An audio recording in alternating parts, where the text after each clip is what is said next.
pour les insectes coprophages. Et ça aboutit en 2001 à l'obligation d'études d'écotoxicité dans les dossiers d'autorisation de mise sur le marché des antiparasitaires. Bien souvent, jusqu'à une période très récente, même encore maintenant, hein, les traitements qu'on conseillait, c'était vraiment des traitements systématiques, souvent déterminés par habitude de l'éleveur, sans vraiment diagnostic parasitaire. Et donc, il y a des pistes d'amélioration possibles, notamment parce que la toxicité est très variable en fonction des molécules, de la période et de la forme d'administration. Ouais, je peux essayer de prendre... Voilà. Alors, une petite revue des parasites des bovins dans nos régions, hein, pour montrer que c'est très, très varié. Il y a une grande biodiversité aussi dans les espèces parasitaires des bovins en particulier. Espèces qui appartiennent à plusieurs groupes taxonomiques. Il y a des parasites internes et des parasites externes. Alors, les parasites externes, ce sont des parasites qui se développent à la surface de l'épiderme, c'est sur la peau. Et les parasites internes, eux, ont au moins une partie de leur cycle à l'intérieur de l'organisme. Il y a une distinction à faire, il ne faut pas confondre entre les parasites externes et les parasites d'extérieur, parce que les parasites ont un cycle qui peut se dérouler en grande partie à l'extérieur de l'animal, hein, au niveau du pâturage. Ça, ce sont les parasites d'extérieur. Je les ai mis plutôt en rouge là sur ce tableau. Ce sera les parasites de pâturage, à la différence des parasites d'intérieur qui font l'ensemble de leur cycle dans les bâtiments d'élevage. On peut passer à la diapo suivante.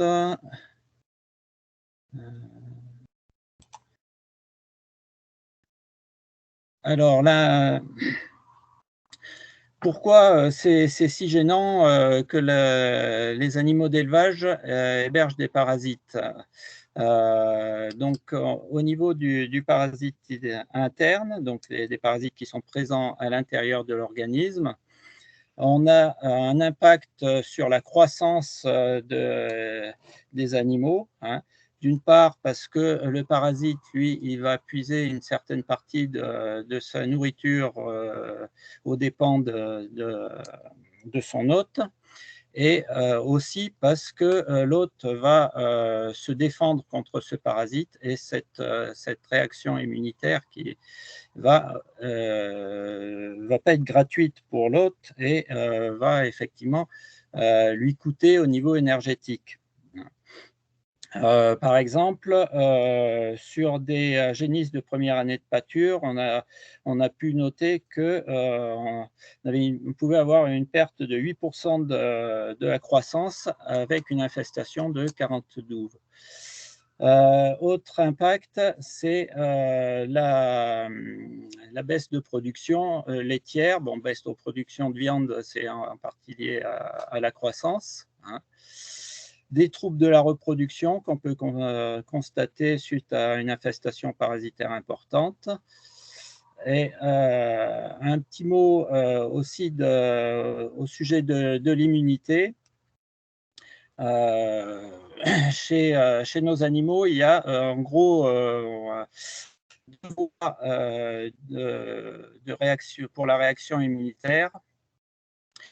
Une qui concerne les bactéries et les virus, et l'autre qui concerne les parasites. Pour nos animaux, c'est extrêmement compliqué de satisfaire en même temps ces deux voies. Hein, et donc, la conséquence, et en fait, il y a plusieurs conséquences. C'est d'abord que des animaux fortement parasités sont beaucoup plus sensibles aux maladies bactériennes et virales.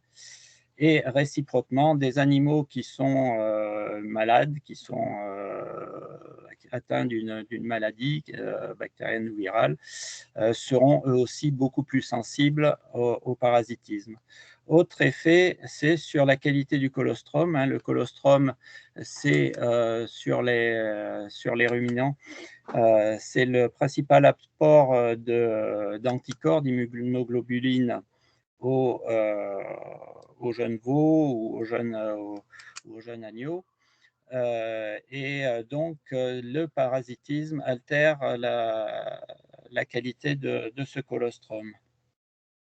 Alors, le parasitisme, ça peut aller, ça se limite pas uniquement à des retards de croissance, ça peut même occasionner des troubles cliniques, voire de la mortalité. Il y a encore, même maintenant, des animaux qui meurent de parasitisme. Hein. Donc, ce n'est pas quelque chose qui doit être pris à la légère pour l'éleveur. Hein. Ça peut être parfois même assez catastrophique.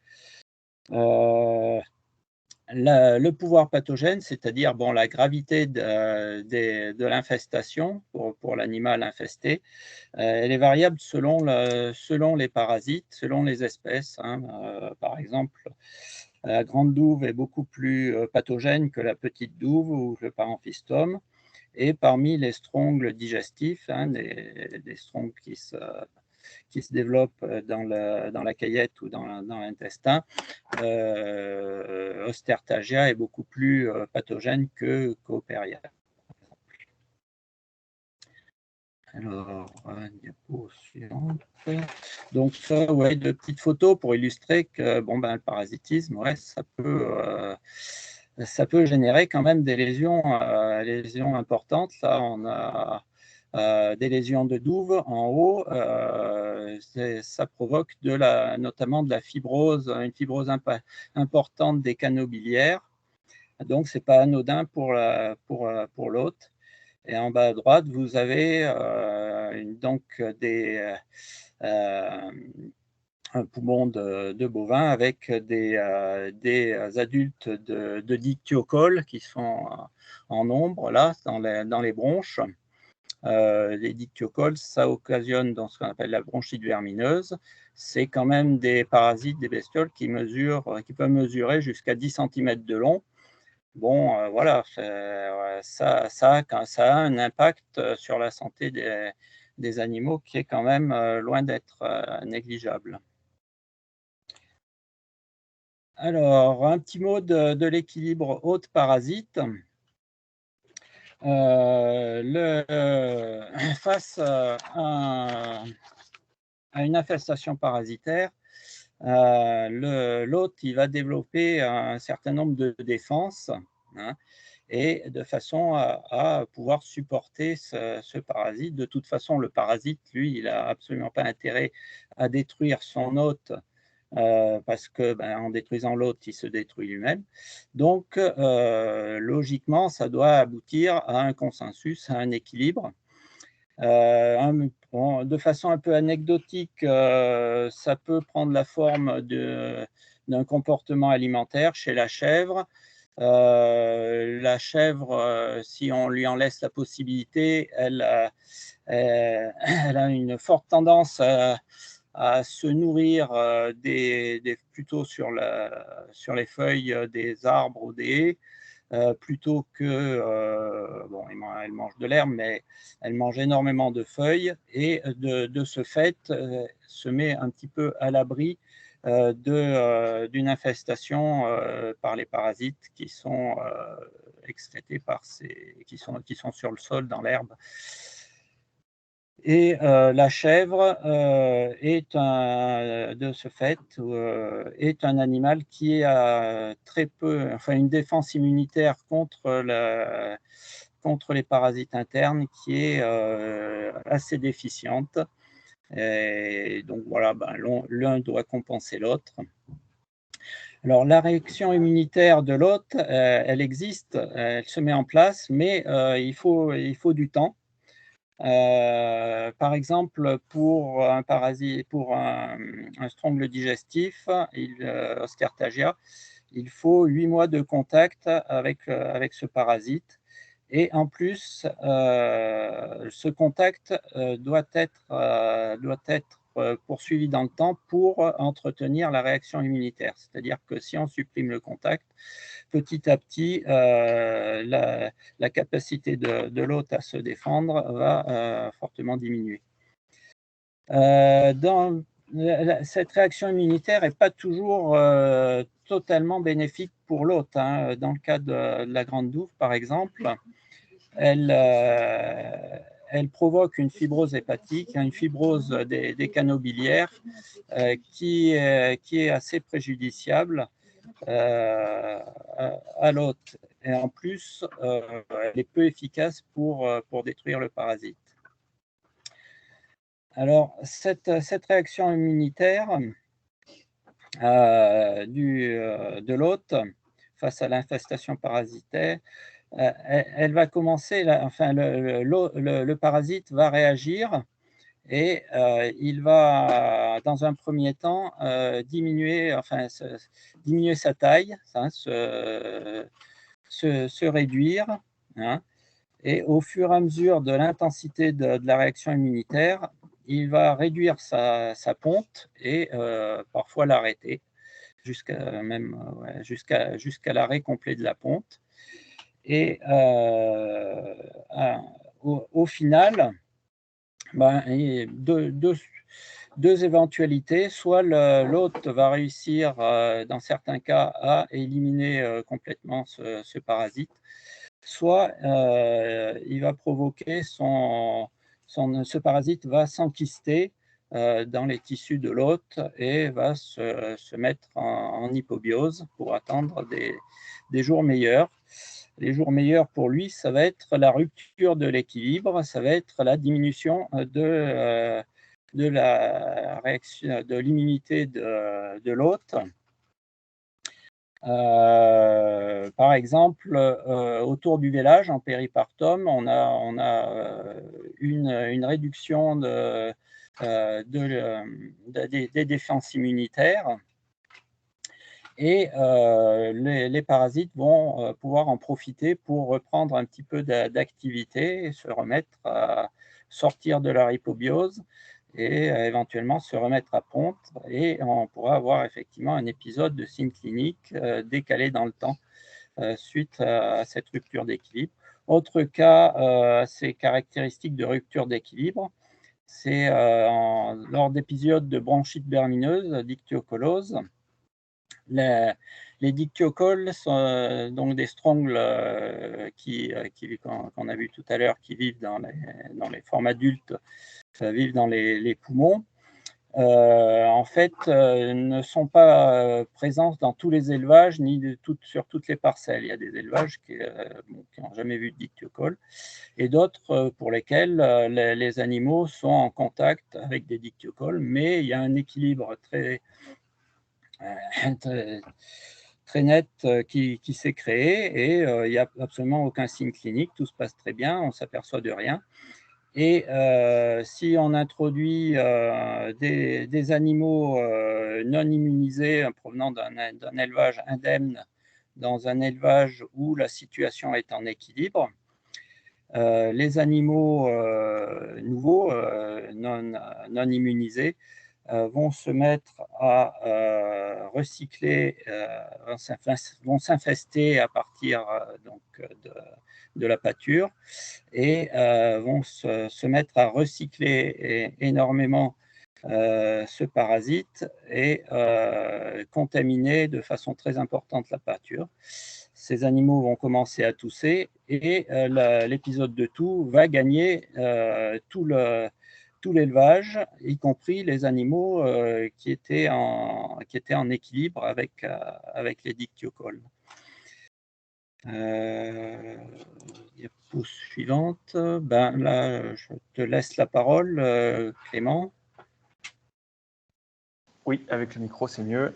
Donc, en fait, la genèse du premier projet élève, ça a commencé en 2014. avec plusieurs animateurs de sites Natura 2000, de plusieurs structures hein, qui avaient dans leur document d'objectif nécessité de limiter l'impact des produits antiparasitaires, à la fois sur des sites oiseaux et à la fois sur des sites liés aux chauves-souris. Puisque bon, ces deux groupes sont impactés, on a des connaissances, mais bien sûr pas seulement. À la suite, donc, on a le rattachement du plan national d'action PIGRIECH.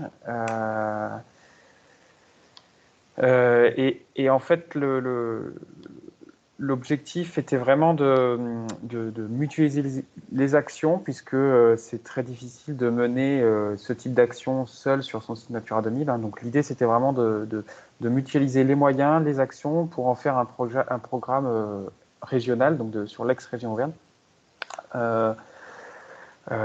pour avoir une démarche bien coordonnée, un même protocole, etc. Donc les objectifs du projet, ils sont divers. Donc on a trois parties prenantes dans ce projet. On a d'abord les éleveurs. On va dire que c'est quand même les premiers concernés. Hein. Leurs objectifs, ils sont donc une maîtrise du parasitisme,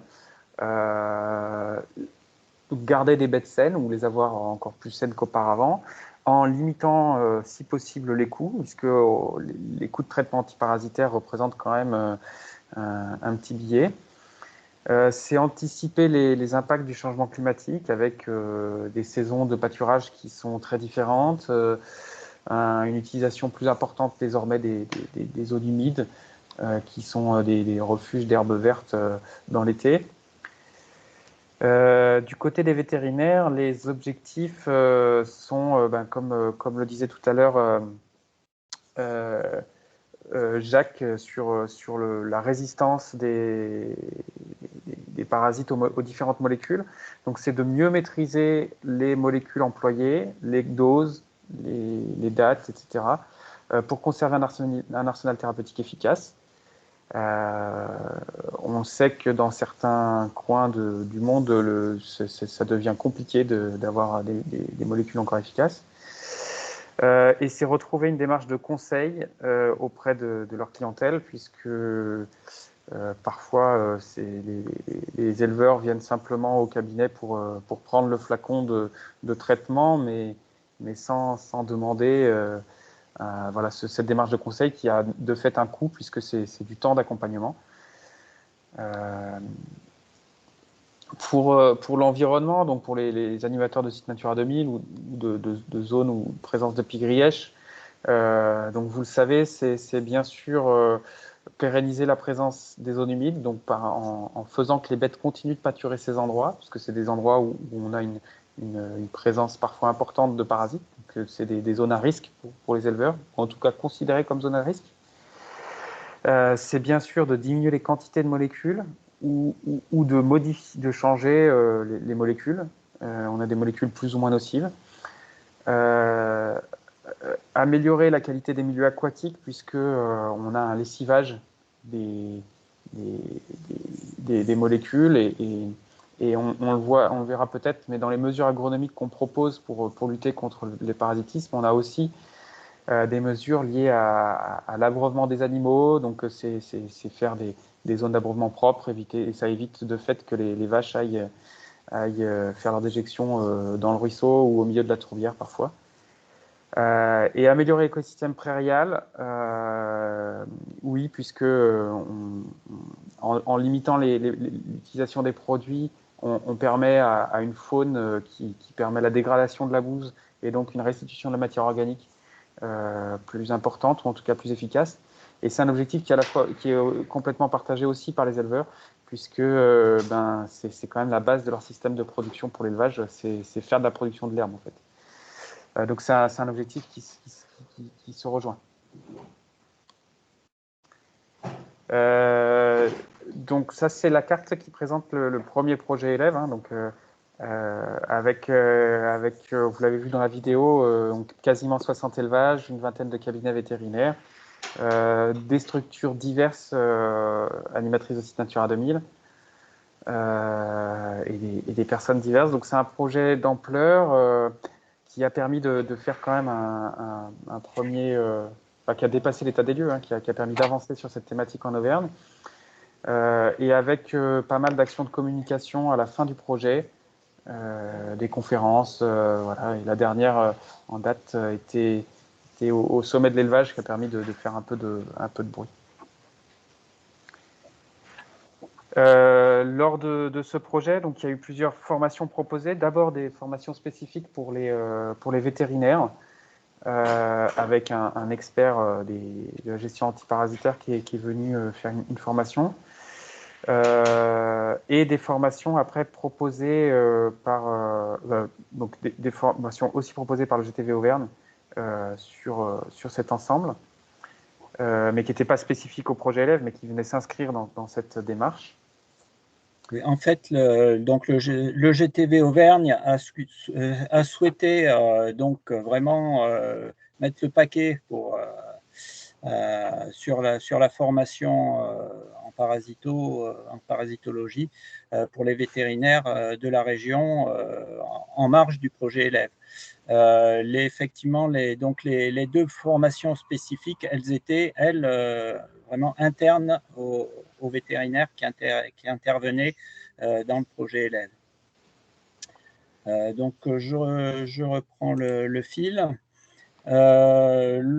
On va parler un petit peu donc du protocole, donc du projet lui-même. Bon, on va aller assez vite sur ce protocole, puisque vous l'avez vu un petit peu dans la vidéo. Hein, donc, 3 visites la première année dans l'élevage, visite qui était commune entre le vétérinaire, l'animateur Natura 2000 et puis l'éleveur. Hein.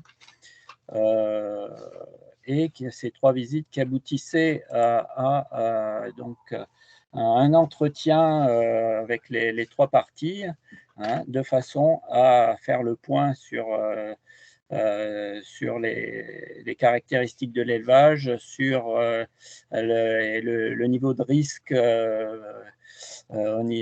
au niveau parasitisme dans cet élevage, et de proposer à l'éleveur des améliorations possibles dans sa gestion du parasitisme. Donc les moyens que l'on avait pour proposer cette amélioration, hein, on l'a déjà un petit peu évoqué.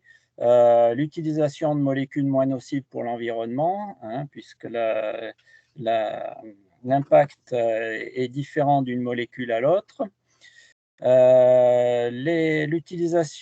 Éviter l'utilisation de formulations longue action, puisque elle présente un risque plus important pour la faune non cible. Alors, un petit mot des formes bolus. C'est vrai que les formes bolus, elles ont mauvaise presse souvent auprès des gens des gestionnaires d'espaces naturels, parce que on pense tout de suite au bolus d'ivermectine. Mais actuellement, ce n'est pas forcément les formes qui sont les plus nocives pour la faune non cible. On a des bolus, notamment à libération séquentielle, qui actuellement libèrent des quantités ponctuelles de molécules qui sont absolument pas rémanentes et considérées comme assez peu nocives pour la faune non cible, qui, dans certains cas, peuvent être utilisées. La voie d'administration est importante aussi. Hein, les formulations Pour-On. Pour être efficace, un Pour-On, c'est une présentation qui est en général 5 fois plus concentrée en matière active qu'une formulation injectable, par exemple. Et donc, il y aura beaucoup plus de produits, enfin de formes médicamenteuses qui vont être excrétées par les animaux suite aux formulations Pour-On. Autre possibilité, on peut jouer aussi sur la période de traitement en évitant la période d'activité des insectes. Et donc, le but, effectivement, c'est de traiter aussi peu que possible, mais autant que nécessaire, puisqu'on l'a vu, parfois, bon, le parasitisme, c'est quand même quelque chose qui peut être impactant pour l'élevage. Alors, maintenant, un petit mot des résultats du projet. On s'est attaché lors de ce projet à mettre en place un certain nombre d'indicateurs pour suivre son efficacité. Un de ces indicateurs, c'est on a essayé d'estimer le risque pour les coprophages. Comment on l'a évalué, ce risque pour les coprophages? Ben, on a un petit peu attribué à chacune des molécules utilisées comme antiparasitaires une note de risque, enfin, qui allait de 1 à 5, hein, enfin même de 0 à 5, hein, 0 pour des antiparasitaires connus pour être totalement inoffensifs pour la faune coprophage, notamment pour ceux qui sont éliminés par voie urinaire et non pas par voie fécale, jusqu'à 5 pour l'ivermectine, par exemple. Et on a pondéré cette note de risque avec la proportion d'animaux traités et le nombre de traitements par an. Ce qui fait que, au final, un niveau de risque de 5 correspond au traitement de l'ensemble des animaux d'un élevage avec une ivermectine, par exemple, et ce pendant la période d'activité des insectes, pendant la période de pâturage. Donc là, sur ce graphique, vous avez donc l'évolution du niveau de risque entre 2017, c'est-à-dire au départ du projet, hein, avant toute intervention, et puis 2019. Donc on voit qu'il y a quand même eu une amélioration, hein. En 2017, on avait notamment 11 élevages qui avaient un niveau de risque supérieur à 1 et on n'en avait plus que 4 en fin de projet. Parmi ces 4 élevages, bon, il y en avait 2 à risque 2 et 2 à risque 5, donc encore un risque élevé. Ces 2 élevages sont des cas particuliers, en fait, notamment l'un d'eux, c'est un élevage qui avait été confronté à un épisode de bronchite vermineuse en cours de saison de pâture et donc qui avait été sur des vaches laitières et qui avait été contraint de traiter toutes ces vaches laitières avec malheureusement une molécule, là il n'y avait pas le choix, une molécule fortement impactante pour l'environnement. Donc voilà, c'est un cas particulier. L'autre cas particulier, c'était aussi un élevage de vaches laitières qui avait été confronté à un problème de parasitisme externe en période de pâturage aussi, qui n'avait pu être solutionné que par l'administration d'un antiparasitaire impactant. Autre chose qu'on remarque quand même sur ce graphique, c'est qu'à l'origine du projet, même en 2017, il y avait quand même une très forte proportion d'élevages pour lesquels le niveau de risque il était vraiment pas élevé, 0 ou 1, c'est pas un risque très très important pour l'environnement. Là, je pense qu'effectivement on avait un biais de recrutement qui était important puisque les éleveurs qui ont été sélectionnés, en fait, c'était tous des éleveurs volontaires et pour un certain nombre d'entre eux, ils avaient déjà des pratiques assez légères concernant les traitements antiparasitaires. Alors, deuxième graphique, c'est sur en fait, l'évolution du risque. Hein, le risque, est-ce qu'il a augmenté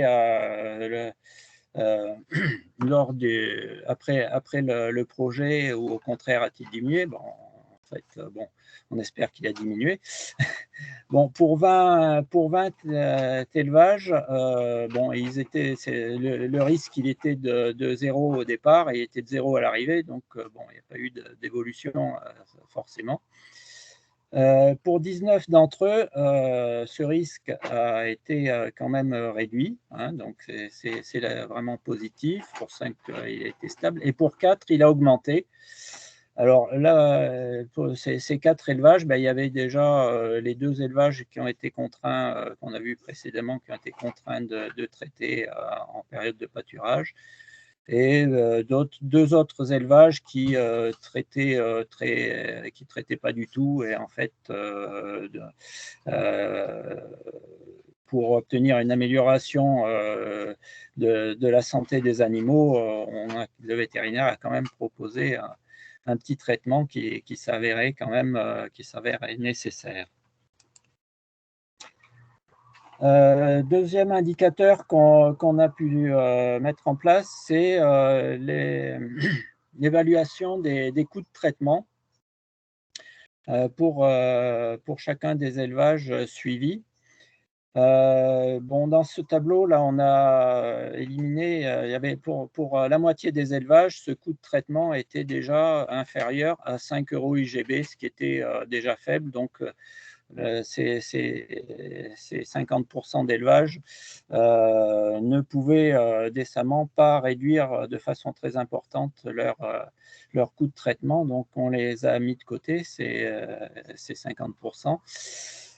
Et pour les 50% qui avaient un coût de traitement de plus de 5 € par UGB, on arrive à une économie quand même assez substantielle de l'ordre de 600 € par élevage, ce qui correspond à 7 € par unité gros bovin.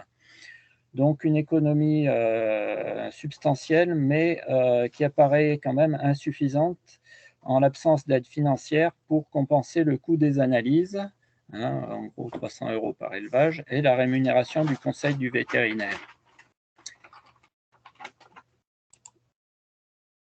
Donc, Clément, je te relaisse la parole pour présenter les mesures agronomiques qui ont pu être mises en place. Tout à fait, puisque donc, comme l'a dit Pierre déjà, hein, la réponse aux parasites n'existe pas seulement dans l'arsenal médicamenteux, thérapeutique. Et donc, la première chose, c'est de veiller au bon état général des animaux. Ça va un peu de soi, mais c'est important de le rappeler malgré tout. Hein. Par rapport à la grande douve et au paramphistome, donc ce sont des parasites qui ont besoin d'un hôte intermédiaire, un petit escargot, la limnée. Et donc, on peut travailler sur une identification des zones où on a la présence éventuelle de ces limnées, d'aller voir sur le terrain s'il y a présence ou absence de ces limnées, éventuellement. Et puis, c'est de travailler donc, sur la mise en défense de ces zones. Donc, au lieu de faire boire les vaches dans le fossé, c'est d'abreuver, de travailler sur des abreuvoirs plus sains pour éviter ces zones de contamination. C'est réserver les zones humides pour les génisses dans les élevages laitiers pour mieux gérer cette problématique de douve. Par rapport au strongles, là, ce n'est pas des mesures liées à l'habitat, c'est plus donc on n'a pas d'hôte intermédiaire. Donc là, il faut travailler sur la fauche pâture, les types de rotation, le chargement, puisque plus un chargement est important, plus on est censé avoir de risques parasitaires. On a quand même une importance des réseaux de haies à conserver, des prébois. Et des choses importantes aussi, c'est le pâturage mixte.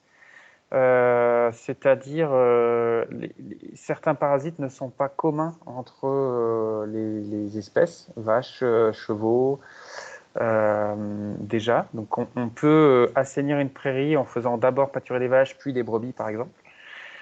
Et ça marche aussi entre catégories d'animaux d'une même espèce.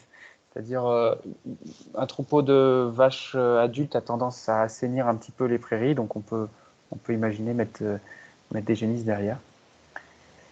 Voilà. Et pour les strangles respiratoires, il faut vraiment veiller sur, quand on achète des animaux, qu'on n'ait pas d'animaux qui soient non immunisés, auquel cas ça peut très vite monter en catastrophe jusqu'à la bronchite vermineuse. Donc on a cet arsenal de mesures qui est disponible, hein. Et donc on voit que sur 2018, donc c'était dans les premières années du projet, quasiment chez tous les élevages, on a pu préconiser des mesures, alors qu'on avait, comme le disait Pierre tout à l'heure, des élevages qui étaient déjà plutôt vertueux avec un biais de recrutement, hein. On se trouve quand même avec quasiment 25 exploitations qui avaient une marge de travail sur des zones humides. On avait aussi des modifications de pâturage préconisées. Après, cela dit, on a quand même toute une zone d'Auvergne, avec les plateaux du Césalier par exemple, avec des zones humides beaucoup trop importantes pour pouvoir travailler sur cette thématique. Donc on avait 18 pour lesquelles on n'a pas fait de préconisation. Ou aussi des exploitations qui n'avaient pas de problème parasitaire qui en ressortaient. Donc une fois qu'on avait bien avancé sur ce projet, dans la dernière année, on a mis en œuvre des formations. Donc il y en avait à peu près 4 par département, qui ont été proposées, animées par des vétérinaires ayant participé au projet élève, qui avaient suivi des élevages, donc qui étaient vraiment connaisseurs du projet, etc. Ces formations ont été très fortement appréciées. On a fait des questionnaires, des retours à la fin de chaque formation ont été vraiment appréciés par les éleveurs. Je vous l'avais dit tout à l'heure un petit peu en introduction, hein, ce programme a été l'occasion de vraiment beaucoup communiquer sur la gestion des parasites, avec des conférences grand public spécialisées, quelques citations dans des rapports ou des revues, des conférences lors de certaines AG par exemple. Et puis la dernière en date, donc c'était une conférence au sommet de l'élevage à Cournon d'Auvergne, avec plusieurs journalistes qui ont souhaité faire des articles pour en parler. Les perspectives, donc on est aujourd'hui, on a pu garder une partie des élevages dans un projet élève 2 sur le parc naturel régional des volcans d'Auvergne, avec un cofinancement de l'agence de l'eau d'Our-Garonne. On a 24 élevages qui sont suivis. On a un projet de mesures compensatoires de géothermie profonde en chaîne des puits avec 6 élevages. On avait pour idée à la LPO Auvergne-Rhône-Alpes et à la LPO France de déposer un life agriculture qui est pas passé la première année. Je crois que c'est compliqué pour la suite. On verra ce qu'on en fait. Par contre, un point plus intéressant, c'est qu'il y a projet de proposer dans les futurs MAEC une mesure spécifique pour la gestion raisonnée du parasitisme et risques sanitaires. Donc, ça n'inclut pas que l'antiparasitaire, il y a aussi un risque leptospirose, si je ne m'abuse. Mais c'est des mesures qui pourront, qui ont été largement inspirées par les différents projets, Élève ou Vettel dans le Nord, ou le projet qu'il y a déjà eu en Camargue. Donc ils se sont servis de toutes ces expériences pour créer des mesures avec un accompagnement de vétérinaire et des indicateurs de résultats. Donc ça, je pense que c'est en bonne voie. On n'a pas la confirmation encore, mais c'est peut-être un des leviers les plus importants pour pouvoir démultiplier ce projet élève. Donc sur cette carte, on revoit le territoire en bleu, donc c'est le contrat vert et bleu du parc des volcans d'Auvergne. Donc c'est surtout dans la partie sud, donc on a ces 24 élevages. La petite étoile pour les mesures compensatoires de géothermie, donc en chaîne des puits. On a aussi 4 élevages qui sont suivis sur des sites Natura 2000, donc le Pays des Couzes illustré dans le sud du Puy-de-Dôme et la Sologne bourbonnaise dans le nord de l'Allier. On a un futur contrat vert et bleu Val d'Allier Amont, où on devrait recruter une quinzaine d'élevages qui démarrerait l'an prochain. Peut-être, ça c'est moins sûr encore, un contrat vert et bleu de Vince-Mézinges-Gerbier. Donc voilà, on imagine peut-être une dizaine d'élevages. Donc je vous ai remis à droite le projet MAEC qui permettrait peut-être de faire vivre cet accompagnement des élevages sur des territoires plus vastes.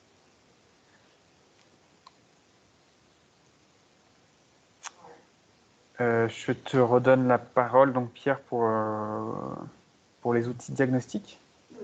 Quoi ? En fait, oui, c'est si peut-être on fait un tour de questions éventuellement, parce que les outils diagnostiques, ah oui, c'était...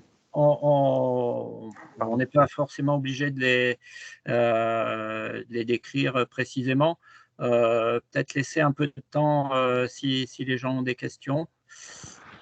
On verra après à la fin s'il nous reste du temps.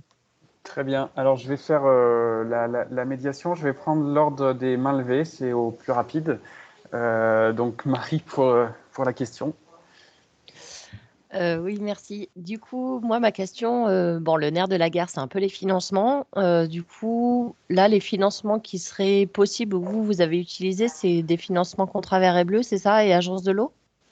Alors nous, sur le premier projet élève, c'était en grande majorité des financements agences de l'eau.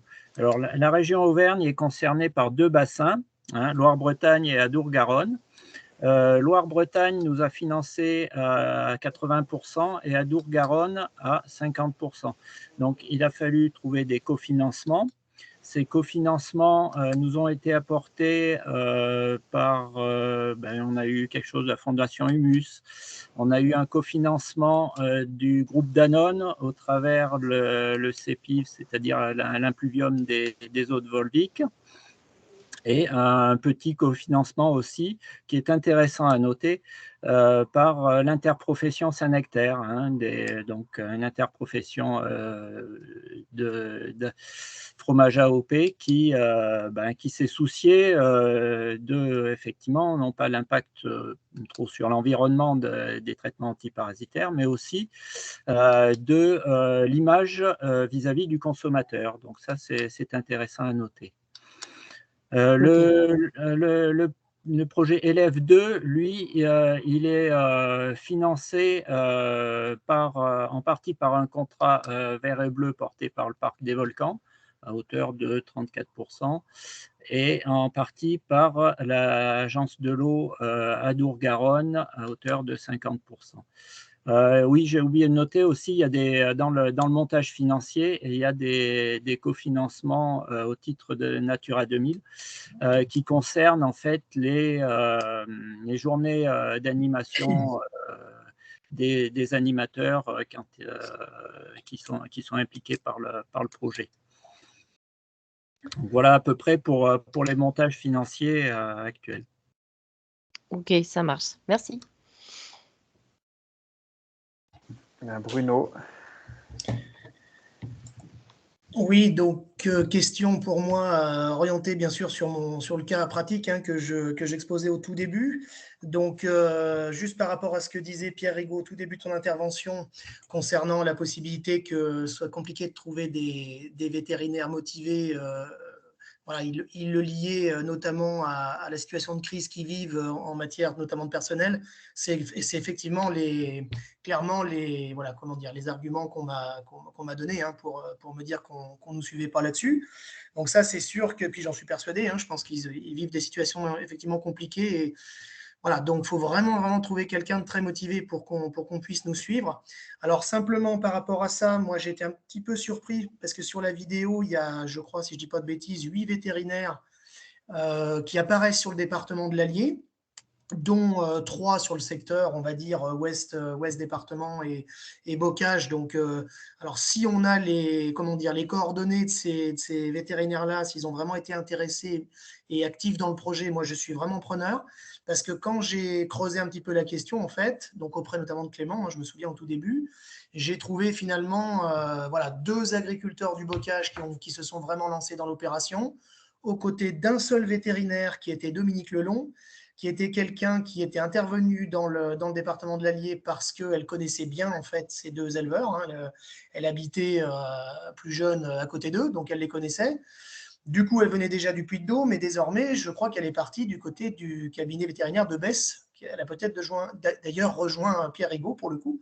Voilà, donc c'est vrai que je me retrouve un petit peu sans solution de ce point de vue-là, alors qu'on a continué la démarche avec un des 2 agriculteurs. Bon, l'autre, c'était un petit peu plus compliqué, et que j'en ai au moins un autre qui est intéressé, et que je pense qu'il y aurait des choses à faire. Alors voilà, si vous avez, notamment Pierre, des possibilités de me relayer des contacts de vétérinaires bourbonnais qui ont été intéressés de près ou de loin à la démarche à un moment donné, qui auraient peut-être suivi par exemple les formations spécifiques du GTV. J'ai vu qu'il y avait une session de formation auprès des agriculteurs sur Belnave aussi, nous concernant. Pareil, si Clément, tu as la possibilité de retrouver les agriculteurs qui avaient participé à cette formation. Voilà, tous ces contacts-là, moi, peuvent m'intéresser pour essayer de relancer un petit peu la démarche. Et pour en finir, si on pouvait avoir, alors, à la condition d'identifier des vétérinaires, effectivement, desquels on puisse se rapprocher, si on pouvait avoir l'appui peut-être du GTV, notamment de Pierre Rigaud, pour évoquer ça avec ses vétérinaires, je pense que ça pourrait m'aider, parce que moi, quand j'y vais tout seul, je n'ai pas forcément énormément de poids, je ne maîtrise pas très bien le sujet, donc voilà, c'est quand même une vraie complication pour essayer de faire vivre cette démarche sur le bocage, où on a quand même un des derniers bastions pour la pigrièche à tête rousse. Et ça serait bien qu'on puisse faire quelque chose. Et je répète, on a les moyens financiers de le faire dans le cadre du projet PNA Pigrièche, mais qui va se terminer en termes d'éligibilité des actions. Au maximum, ça sera premier semestre 2023. Donc, il ne faudrait pas trop traîner. Oui, alors je confirme ce qu'a dit Jacques Devos tout à l'heure. C'est vrai que la très grande majorité des cabinets vétérinaires sont vraiment sous tension au niveau des effectifs. Il y a vraiment un problème de ce côté-là. Au niveau du cas particulier du bocage bourbonnais, alors en fait, effectivement, on a eu beaucoup de mal. On n'a pas réussi à trouver de cabinet vétérinaire qui puisse intervenir sur cette zone. Et en fait, Dominique Lelon, en fait, c'était notre salarié à Besse. Et c'est elle donc qui est intervenue parce que en fait, elle est originaire de ce secteur. Mais maintenant, malheureusement, elle est partie en Suisse. Donc, nous la regrettons tous, et nous les premiers, parce que du coup, on se retrouve nous aussi en sous-effectif de façon très importante, et on trouve personne pour la remplacer. Donc, alors par contre, tu citais Belnave. Alors par contre, à Belnave, il y a Bertrand Roumégous qui, lui, est toujours président pour l'instant du GTV Auvergne, et qui a été très impliqué dans ce projet, et qui, lui, a fait des audits, qui a organisé une formation, etc. Donc, éventuellement, oui, tu peux, je te ferai passer ses coordonnées, et le mieux, c'est que tu prennes contact avec lui, et éventuellement, lui, il pourra peut-être essayer d'insister auprès de nos confrères du bocage pour qu'ils puissent t'apporter leur soutien. Ça va très bien. Je suis preneur des coordonnées, effectivement, et je prendrai contact. Merci beaucoup. Ouais.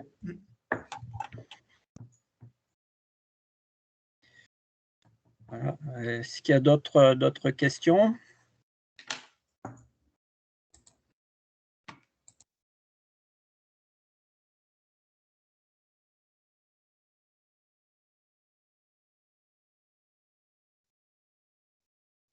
Oui, Jacques.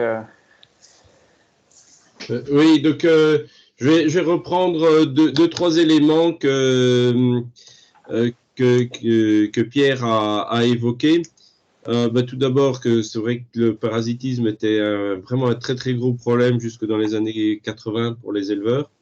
et que l'utilisation de ce qu'on appelle les lactones macrocycliques, donc ivermectine, éprinomectine, moxidectine, doramectine, ça nous a permis de vraiment changer la donne au niveau de la santé des animaux. Ça, c'est une première chose. Donc, il ne faut pas oublier ce point-là. Donc, de ne pas jeter le bébé avec l'eau du bain. Il faut bien se dire que ça reste un outil, que c'est très bien qu'il y ait des démarches, par contre, pour maintenant avoir une utilisation raisonnée, ce qu'on n'avait pas du tout dans les années 80. On n'avait pas conscience de tout ça. Et tous les travaux de Jean-Pierre Lumaret ont été très importants. Donc, voilà, c'est déjà la première chose que tout le monde doit garder à l'esprit, c'est que le tout immunité ou le tout traitement, ce sont deux démarches qui sont vouées à l'échec. Donc, il faut vraiment raisonner ça. Je modérerai un petit peu les propos de Pierre par rapport à l'utilisation des pouronnes par rapport aux injectables ou aux buvables. Parce qu'il y a certaines choses qu'on ne connaît pas. Quel est le devenir du produit qui reste collé au poil? Est-ce qu'il est dégradé? Est-ce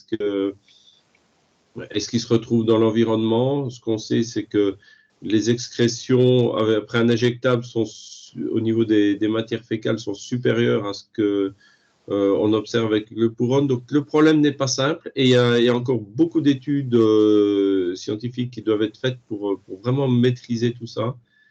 L'utilisation des produits en bâtiment, ça fait du produit qui est dans le fumier avec un impact sur les collemboles. Donc on est vraiment avec un problème très complexe et là Jean-Pierre Lumaret a démarré des grands travaux sur ce sujet-là. Il y a encore beaucoup de choses à faire. J'espère qu'on pourra aussi travailler ensemble dans ce sens-là parce que je pense que c'est vraiment l'intérêt commun. Et il faut éviter d'avoir des positions trop tranchées, trop dogmatiques dans ce dossier-là. Voilà, quelques éléments que je voulais apporter. Merci. Florence Niel? Oui, je rejoins la question précédente. Si on souhaite mener ce genre de démarche, notamment j'entends avec les futurs MAEC, comment on fait pour avoir la liste des vétérinaires qui pourraient nous accompagner? Voilà, moi, mon secteur, c'est Drôme et Isère, donc j'ai pas, ou alors j'ai raté quelque chose dans la présentation, mais je sais pas exactement comment on peut vérifier si on a des personnes formées dans notre secteur. Effectivement, on ne l'a pas abordé dans la présentation, mais c'est en ça que la présence de Pierre et de Jacques était importante, c'est qu'on a les deux référents, on va dire, des GTV, et il faut passer par eux. C'est pas le travail des animateurs Natura 2000 de faire ça. Enfin, c'est pas leur travail. Parfois, on peut connaître des éleveurs super motivés, parfois on peut connaître des vétos super motivés, mais c'est pas notre rôle. Et là, il faut se tourner directement vers Pierre ou Jacques, du coup, pour la partie Rhône-Alpes. Je peux dire éventuellement un petit mot sur le GTV. C'est vrai que je n'ai pas vraiment explicité et tout le monde ne connaît peut-être pas. Enfin, Jacques, si tu veux présenter, pas de souci. Bon, les GTV, c'est les groupements techniques vétérinaires. Hein, c'est une association en fait de vétérinaires qui regroupe une grosse majorité des vétérinaires qui travaillent en élevage. Hein. Cette association est déclinée actuellement par une structure départementale, hein, il y a des GTV départementaux. Il y a 2 GTV des anciennes régions qui subsistent encore, mais donc il est question que les choses évoluent. Hein, donc un GTV Auvergne qui a porté le projet élève et un GTV Rhône-Alpes. Mais ça, c'est a priori en cours d'évolution vers un GTV Auvergne-Rhône-Alpes qui, en fait, à terme, devrait être votre interlocuteur. Enfin, je ne sais pas si, Jacques, si tu veux ajouter quelque chose à ce sujet.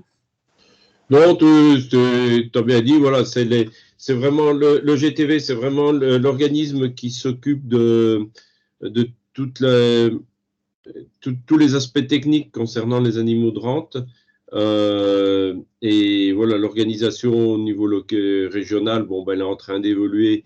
C'est pas évident pour avoir, vous le savez très bien, hein, le découpage des nouvelles régions, les grandes régions, c'est vraiment catastrophique parce que ça nous complique énormément les choses en termes de relations, de proximité entre nous et d'arriver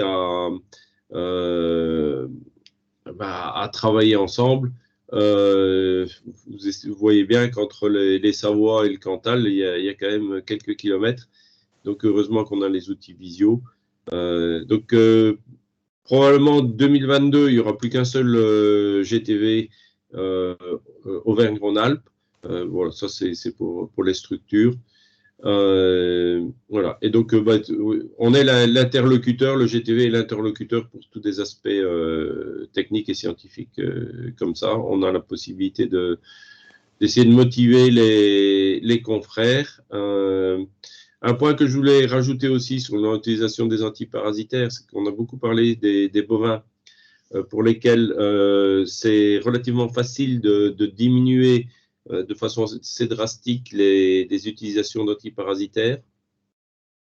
Le problème est beaucoup plus compliqué déjà pour les ovins, donc pour les moutons, où on a quand même de gros problèmes de résistance des parasites aux antiparasitaires et du coup une utilisation beaucoup plus importante des molécules, entre autres donc ivermectine, etc.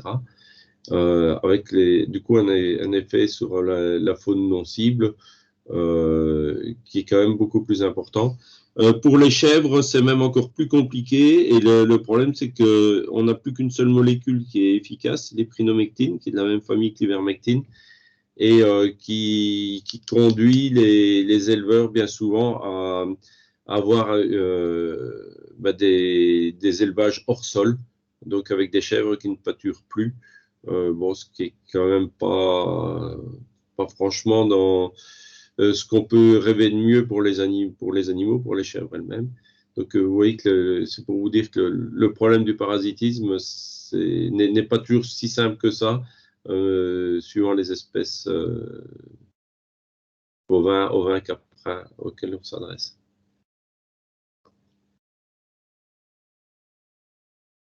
Voilà, c'est bon.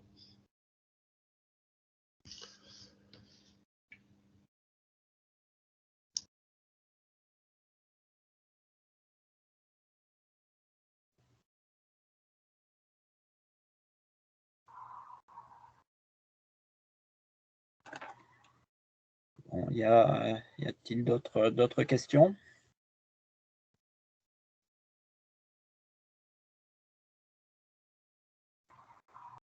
D'autres réactions?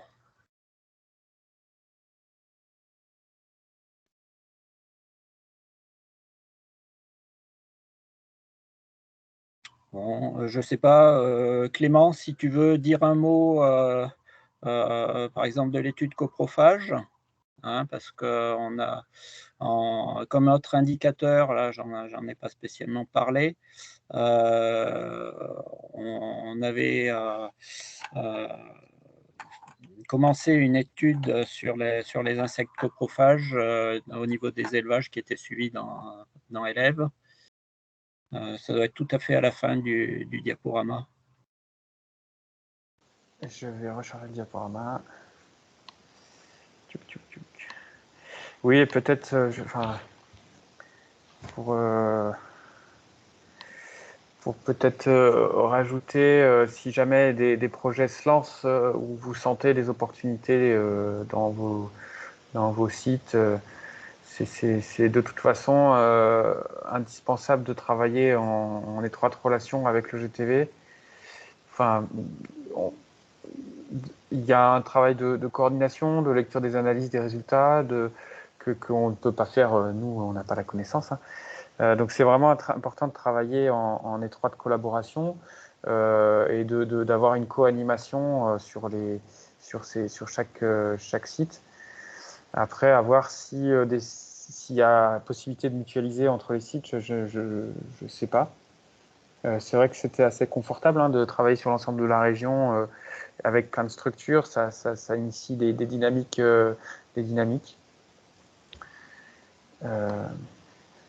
Et peut-être, oui, à certaines AOC qui peuvent être intéressées pour suivre. Donc nous, on avait 100 hectares. On sait qu'on a des rapprochements aussi avec une AOC Fourme sur le Livardin Forez, peut-être. C'est du balbutiement, mais toujours est-il que ça peut valoir le coup de contacter les AOC, AOP de vos coins pour des cofinancements. Je ne vous trouve pas les diapos. Damien Aubet, pardon. Oui, c'est pas grave. Juste une petite question, ça n'a pas été évoqué. Quel est le lien ou les liens, s'il y en a, avec les chambres d'agri? On n'avait pas de lien. D'accord. Particulier. Ils étaient invités au COPIL. On avait oui. Une autre personne. Mais... Les chambres d'agriculture étaient membres du comité de pilotage.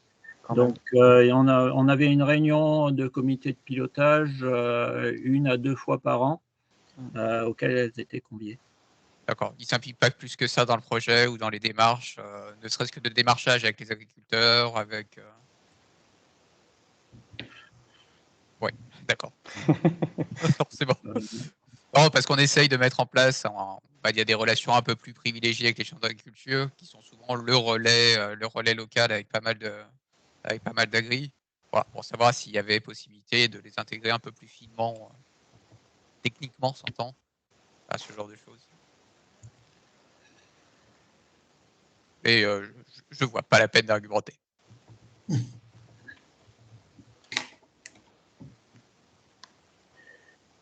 Oui, peut-être dire un petit mot des traitements alternatifs. C'est bien là, ouais.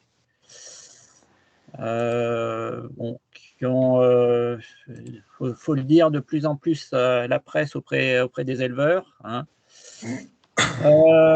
Ce sont des traitements, enfin, c'est pas des traitements antiparasitaires, ça, faut être clair là-dessus.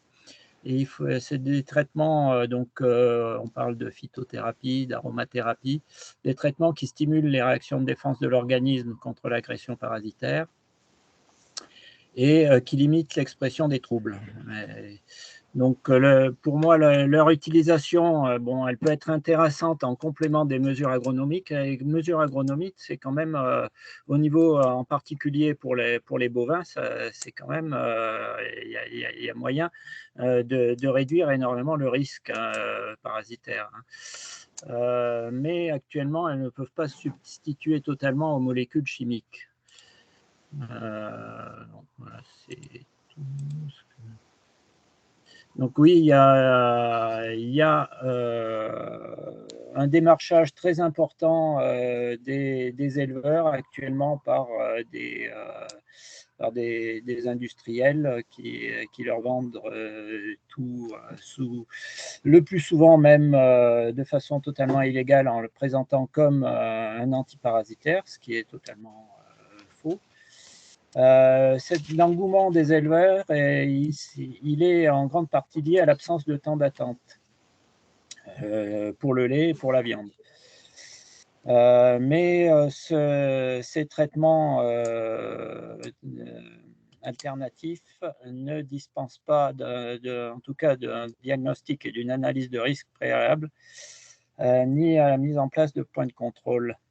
Et bon, action antiparasitaire peu mal documentée, on ne va pas dire qu'il y ait une réelle action antiparasitaire. Jacques, je ne sais pas si tu veux ajouter quelque chose sur ce point.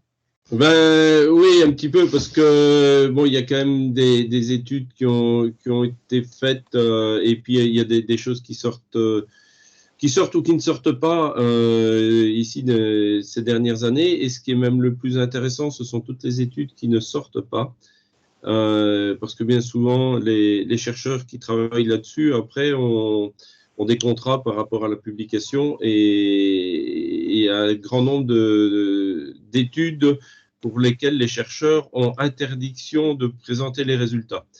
Donc, lisez bien entre les lignes. Quand on est interdit de publier des résultats qui ont été financés par un industriel, c'est que les résultats ne sont pas commercialement intéressants.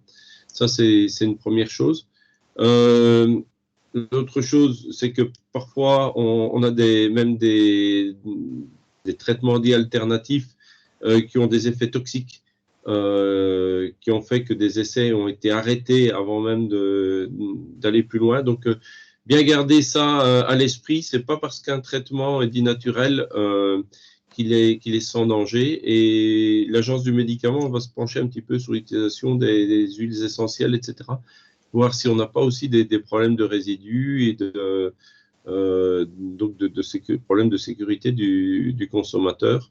Ça veut dire aussi que probablement l'effet sur l'environnement n'est peut-être pas si nul que ça non plus. Donc, je reviens sur ce que Pierre a dit. La première chose, c'est d'avoir un diagnostic précis, une évaluation du risque. Et au moins en bovin, bien souvent, on se rend compte que la nécessité de traiter, elle est très, très fortement discutable. Mais retenez quand même que produit naturel ne signifie pas forcément produit inoffensif. Et ça, c'est quand même un point important, avec parfois certaines surprises. Voilà, je sais pas, Pierre, si tu as d'autres choses là-dessus. Non, tu as à peu près tout dit. Hein. Bon, je partage tout à fait cette analyse. Bruno Schirmer du Sennelier, j'avais une toute petite question complémentaire, un petit peu en lien avec la précédente concernant l'implication des chambres d'agriculture. C'était juste pour préciser les sessions de formation qui ont eu lieu. Est-ce qu'elles étaient pour le coup en lien avec les chambres et notamment avec l'organisme Vivea qui organise la plupart des formations chambres? J'ai un bon interlocuteur à la maison puisque ma femme est responsable du service formation à la Chambre d'agriculture de l'Allier. Voilà, donc je peux évidemment échanger avec elle directement là-dessus, mais c'était juste pour savoir en fait si c'était passé par le réseau des chambres, ces formations, et si ce n'était pas le cas, comment est-ce que vous parveniez en fait à communiquer auprès des exploitants qui étaient potentiellement intéressés par le suivi de ces formations? Alors, au niveau des formations à destination des éleveurs, on n'est pas passé effectivement par le canal Chambre. On est dans le Cantal, par contre, on est passé on les a organisés en collaboration avec le GDS. Donc, c'est des formations qui ont été réalisées conjointement par un veto du projet élève et par un veto du GDS. Et dans les autres départements, elles ont été uniquement organisées par le projet élève lui-même.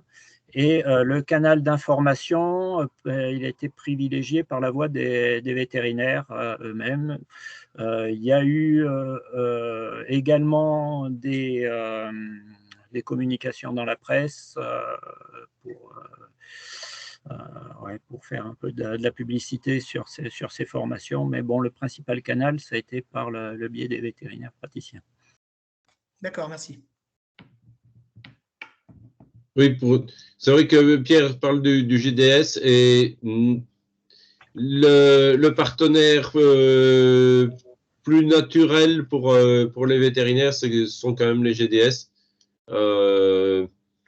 Parce que globalement, dans les départements, les vétérinaires et les GTV plus particulièrement ont plus de contact avec les GDS. Bon, désolé pour le contact chambre d'agriculture, mais c'est vrai que notre partenaire, notre interlocuteur plus naturel, ce sont plus souvent les GDS. Bon, après, c'est défense sanitaire, donc ça rentre bien dans le cadre aussi.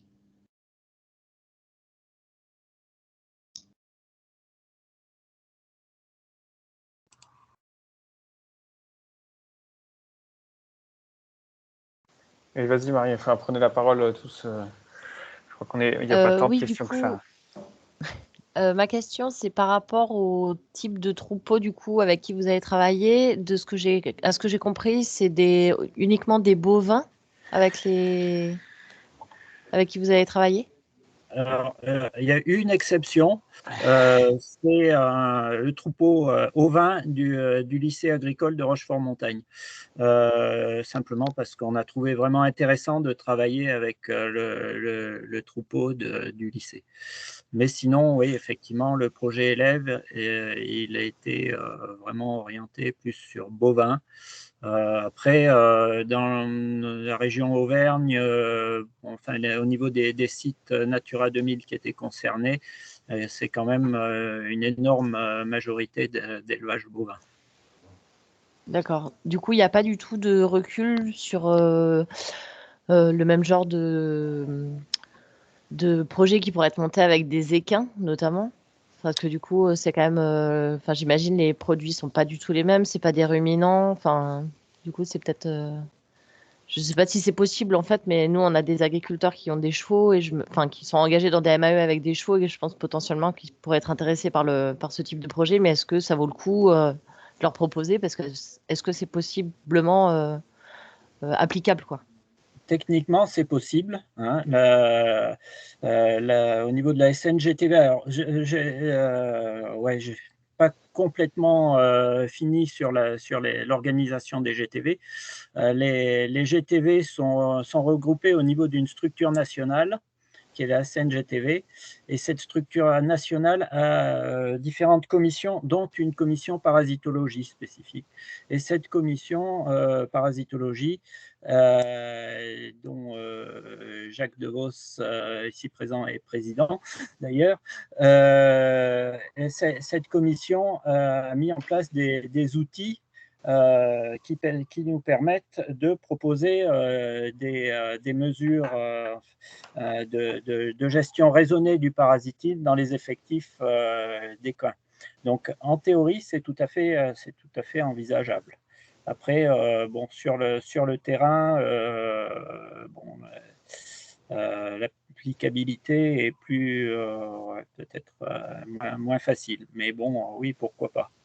De même, il existe des outils aussi pour les troupeaux ovins et caprins. Après, tout étant de les décliner et d'avoir des vétérinaires qui soient formés à l'utilisation de ces outils.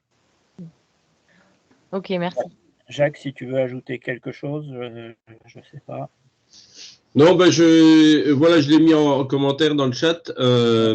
Les molécules utilisées chez les chevaux sont les mêmes que celles qu'on utilise. Hein. En fait, notre arsenal thérapeutique pour les antiparasitaires est relativement réduit. On a que quelques familles d'antiparasitaires. Et c'est vrai qu'il y a quand même un gros, il y a un gros problème chez les chevaux. Et Pierre a parlé des travaux de Jean-Pierre Lumarès sur le diclorvos dans le début des années 90. Là, c'était chez les chevaux où ils se sont rendus compte sur la Côte d'Azur qu'il y avait certains endroits où il n'y avait plus dans les dunes, il n'y avait plus de dégradation des crottins de chevaux parce que tous les bousiers avaient été dégommés par le diclorvos. Chez les chevaux, on a des très gros problèmes avec une utilisation anarchique des antiparasitaires. Beaucoup de propriétaires de chevaux traitent 4 fois par an, même sans nécessité. Donc, utilisation importante, d'où aussi gros problème de résistance chez les chevaux. Donc, pour eux, le problème est beaucoup plus important qu'en bovin et qu'en ovin. Et puis, donc, avec le problème que j'évoquais, et le problème que je souhaiterais étudier, là, je cherche un petit peu du partenariat là-dessus, c'est l'accumulation, la rémanence des produits dans le sol, qui semble quand même ne pas être négligeable. Voilà.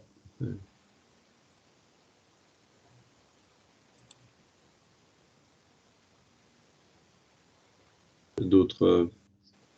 Oui, ouais, l'utilisation très fréquente d'antiparasitaires chez les chevaux, effectivement, c'est vraiment une problématique.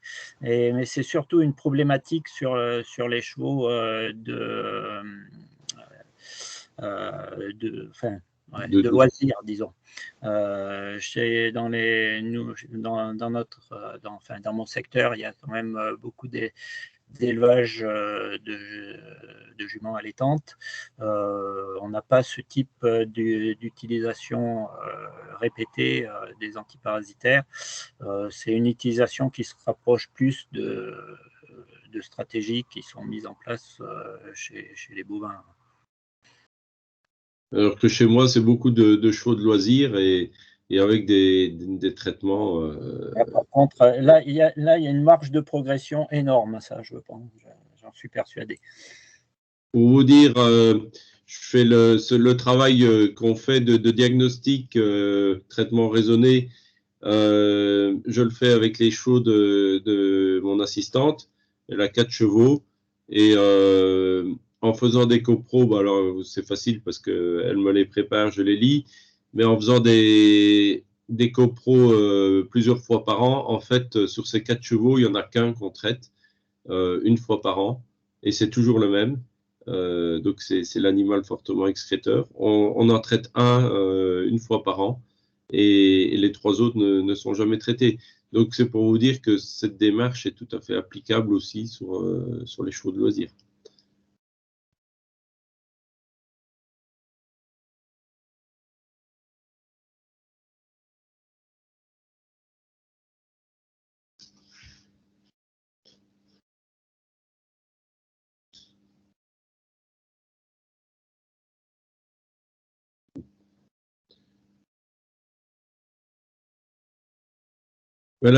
Moi, la question au niveau Rhône-Alpes, du coup, est-ce qu'il y a des secteurs où vous êtes intéressé par lancer la démarche parce que bon, donc on a un CA régional ce soir, j'en toucherai un mot.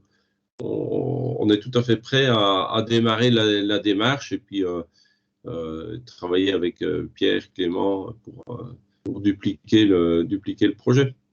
Donc n'hésitez pas voilà, de revenir vers moi pour la partie Rhône-Alpes ou vers Pierre vers nous deux.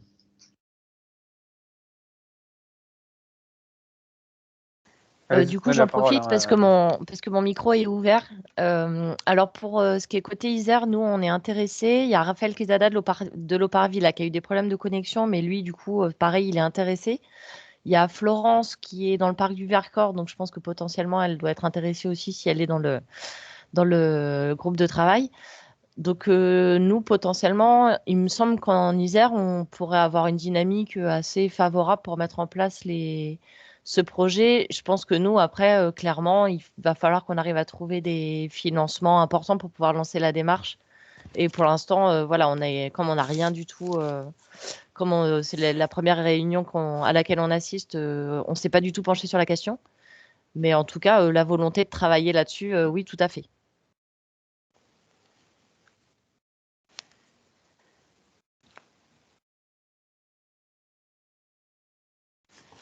D'autres Donc, idées? vous pouvez m'envoyer un mail alors à ce moment-là et puis on prendra mon mail est dans la liste ou voir avec Clément ou Pierre et puis on bouclera ensemble.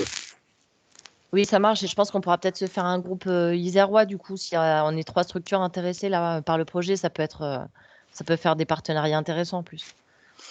Surtout que bon, dans l'Isère, c'est un département où il y a une bonne dynamique. Sur la démographie professionnelle, il faut savoir que c'est un département où l'exercice rural est très minoritaire. Par contre, on a un groupe de confrères qui sont très motivés. Bon, certains qui ont regroupé les activités rurales de plusieurs cabinets pour former un groupe une clinique dédiée uniquement à l'exercice rural.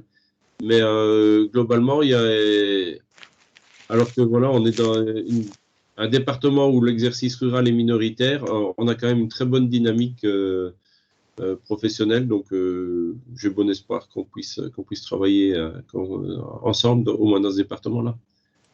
Ok, super, merci.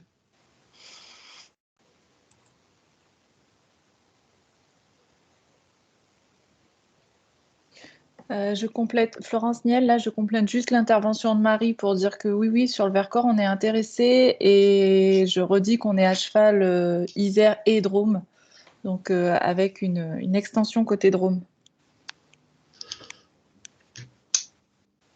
Et oui, et pour compléter du coup, Florence, je pense que ça peut faire l'objet, on a un réseau Drôme-Ardèche des animateurs Natura 2000, donc je pense que ça peut faire l'objet d'une discussion entre nous pour faire une proposition groupée et un peu plus cohérente à ce niveau-là.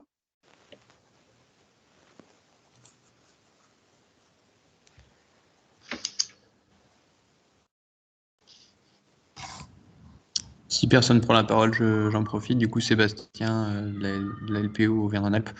Du coup, Clément l'a mentionné rapidement tout à l'heure. Donc, on a commencé à prospecter sur le secteur du coup Haute-Loire-Ardèche là pour voir s'il y aurait matière à monter un projet de ce type-là. Du coup, moi j'ai préparé un mail là, en même temps que je suivais la réunion pour du coup Pierre Rigaud et Jacques Devos. Du coup, vu que on sera sur à cheval entre Auvergne et Rhône-Alpes, et ça pourra concerner potentiellement les deux GTV ou le futur et unique GTV Auvergne-Rhône-Alpes. Mais du coup, je vous envoie une synthèse de ce qu'on a de nos recherches pour le moment pour voir si on peut monter quelque chose ensemble avec pour l'instant le principal point d'interrogation bien entendu sur les financements. Mais il y a quand même des choses qui peuvent émerger, donc voilà. Oui, et je rebondis sur l'intervention de Sébastien parce qu'on en a parlé hier sur la durée du projet, comme le contrat vert et bleu 2024, enfin non, je crois que le financement s'arrête avant. On disait que c'est bien d'avoir quand même des financements avec un minimum de lisibilité sur l'avenir. 3 années sont quand même nécessaires pour faire du bon travail. Les habitudes des éleveurs mettent du temps à se changer. Les saisons de pâturage peuvent être très différentes d'une année à l'autre. Donc, c'est important d'essayer d'inscrire ces processus dans un minimum de durée.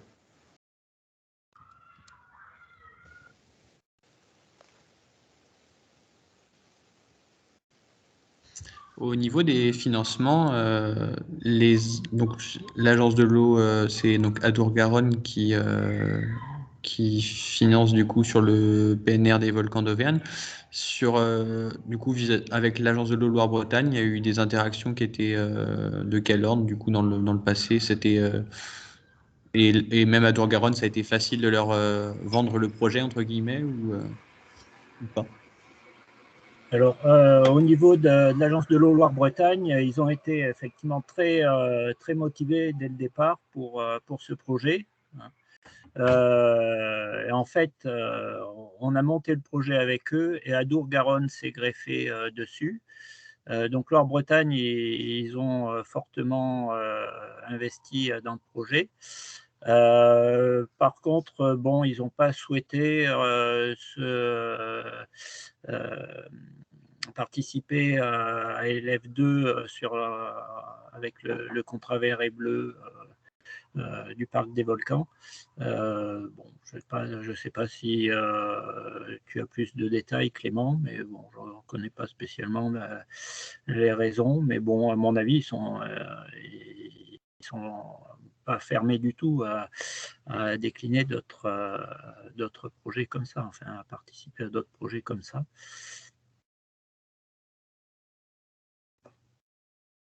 Okay, après, on aura certainement des informations assez rapidement, puisque dans le contrat vert et bleu Val d'Allier-Amont, on ne connaît pas encore le pourcentage de financement, mais c'est certain qu'on va retourner toquer à la porte de l'agence de l'eau Loire-Bretagne. La région aussi, enfin on verra. Donc n'hésitez pas à venir vers nous pour savoir où est-ce qu'on en, enfin pour avoir des nouvelles sur ce projet. Et je précise du coup que donc Naïs Fèvre de l'épage Loire-Lignon, donc là elle assiste à la réunion mais elle n'a pas de micro, mais du coup elle entend nos conversations au moins et donc je la mettrai en copie du mail que je vous adresserai à Pierre et Jacques du coup parce que donc l'épage Loire-Lignon est à la fois structure coordinatrice du contrat vert et bleu de Vesmes-Gerbier et puis suit également du coup l'édification là d'un contrat territorial Loire-Montagne sur le même territoire et donc voilà, ça sera un interlocuteur privilégié pour monter du coup un projet ensemble. et notamment faire le pont avec l'agence de l'eau. Et on a Marine Scarpari qui souhaitait intervenir dans le pays de Die. Oui, du coup, j'avais profité d'un petit blanc pour caser mon intervention, donc c'est bon. Ah oui, pardon. Oui. Ok, c'est déjà fait. Super.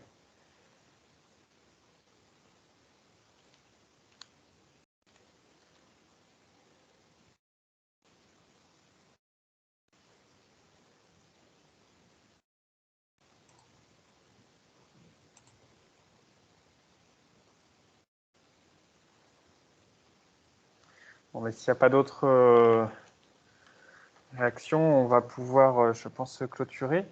Je me suis noté d'envoyer donc le rapport du projet élève si jamais ça vous intéresse. On enverra bien sûr le diaporama de cette présentation. Avec l'enregistrement, j'ai enregistré un peu tard, je ne vous ai pas informé que vous étiez enregistré, mais vous l'êtes maintenant. Et on peut peut-être joindre aussi le référentiel parasito qui a été rédigé par les GTV, qui est le document technique de référence sur les antiparasitaires en milieu humide principalement. Voilà, et ben merci d'avoir été... Clément, j'ai juste Oui. une petite question. Quand tu Oui. dis le rapport, que tu mettras le rapport, c'est le rapport qui a été déposé à l'Agence de l'eau pour les financements ou c'est un rapport que vous Dans avez... le rapport technique bilan du projet élève, avec il y a un peu plus de détails sur les résultats, il y a un peu plus ouais, c'est un peu plus approfondi que la présentation qu'on a faite. On parle notamment du projet, de l'indicateur des suivi des coléoptères qu'on n'a pas détaillé aujourd'hui, qui peut être intéressant à mettre en place dans d'autres zones où on fait ce type de mesures, on met en place ces mesures. Voilà. Ok, merci.